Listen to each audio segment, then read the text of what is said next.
Paglinabtas ang basura, talupang doon matapos ang pagsugalaw sang bagong tuwi, kalabanan, mga donot nga prutas. Nakatutok Irene Pedreso.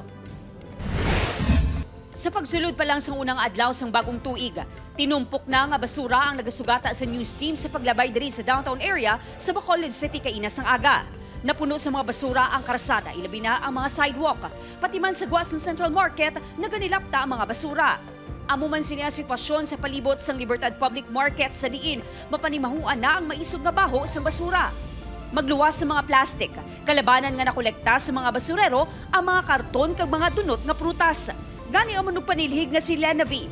Gina-expectan na kuno ang ini nga sitwasyon pagkalampuwa sa New Year's Eve. Yagi ka prutas, mga bilin.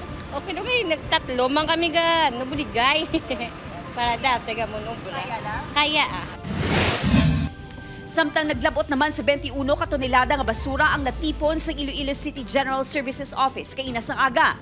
Anong katrak ang gingamit sa LGU sa pagkuha ng basura sa downtown area, Iloilo Central kag Iloilo Terminal Market. 80% sa mga basura ang halin sa mga sidewalk vendor nga nagabaligya sang prutas. Sunod sa GSO, mas gamay ang debris sang palupok nga nakuha sa mga 2025 kung ikumpara sang 2024. Ang daily average stop for December actually is 440 tons sa downtown area sa mga nagabaligya.